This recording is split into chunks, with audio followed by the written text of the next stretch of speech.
pulled up and the girl were all wrong. There were two males in the house that night around 1:32 a.m. They pulled up and the girl walks outside and says, "Blank, what are you doing here? I see you. I see you, blank." And here we go. Welcome to the freak show, the best in town. Sammy, I'm sure you can relate. Anybody that has called in, when you give a theory, right? Obviously, there's always going to be pieces of it that I agree with, you agree with, even probably listening back to yourself, Jess, you're like, okay, well, I could have explained that better, or whatever it may be, right? I mean, that's just human nature. Right. However, it's so funny to me in this case how high emotions get, right? For example, it almost seems like in let's you could say Charlie Kirk, you could say Brian Laundrie, you could say JonBenet Ramsey. I said Brian Laundrie never even went back home. People are saying Charlie Kirk's microphone was a energy weapon that went into his neck. But we're saying, what if the DNA that's untested might be the killers? And people want to just lose their minds on it. So I think that we all have to keep that, relative and at the front of mind, because if anybody's got a cleaner timeline than what we've been told through and through, I'm all ears. And Sammy, sorry for you don't have to apologize. You didn't interrupt.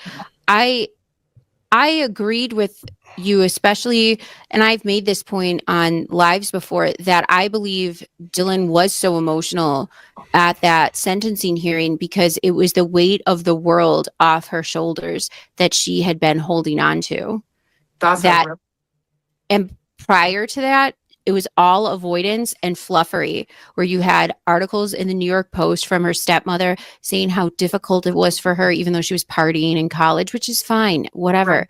But the point is, I believe that emotional reaction wasn't acting. It's just the emotion wasn't towards what everybody thinks it was. It was her releasing that burden of holding on to a lie and feeling like it's over.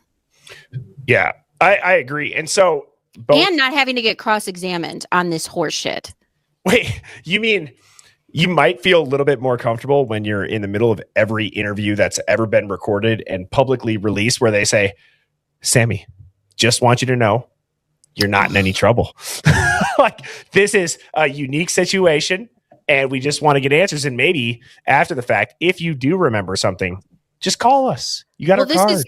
But this is where you start to see the law enforcement being involved in the cover-up and just going with this narrative, is because if you ever watch crime shows where, for example, there's somebody who murders their parents. I watched one where it was a young Asian woman in Toronto who lied about going to college, who wanted to be with this boyfriend that her Asian parents would not accept, even though he was Asian, but it wasn't up to their standard. She was like drilled her whole life, piano lessons, dance lessons, sports, highest grades. And then she just kind of loved this guy so much that she wanted to throw it all away and faked going to college for 2 years. And then in order to be with this guy, she thought, I have to kill my parents. And she did. And the police, and she blamed it on two robbers that didn't kill her parents. So, but every time they kept bringing her back in and they would pry just a little bit more or just go over, how did you exactly call when your hands were tied behind your back? How did you get your cell phone out? Can you demonstrate how you got your cell phone out of your pocket with your hands restrained behind your back on a railing? They just kept needling. And we didn't get that with these cops, where how many wide open lanes were there for the police to drive a truck through the inconsistencies and keep bringing her back? You can be gentle. You can say all of those things that they said in the beginning, but you keep bringing that person back who's being inconsistent. And for some godforsaken reason, they just decided, that's fine. We'll just accept that. And no more. I think that's well said.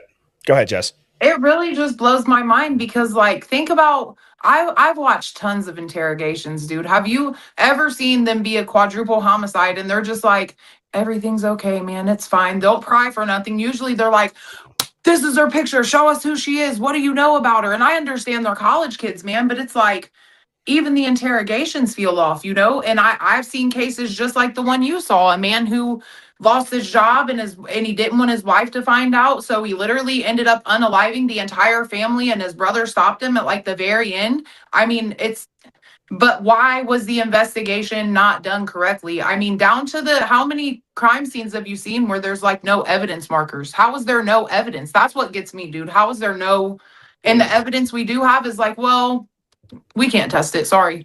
Yeah, I agree. And I think real quick too, both to you and Sammy, I can go on X or Twitter or Instagram even. I can go on Netflix and I can see melees. I could see blood. I could see all of even without asking for it, right? Like I think, Sammy, was it you with your daughter that talked about she sent you the Charlie Kirk neck shot?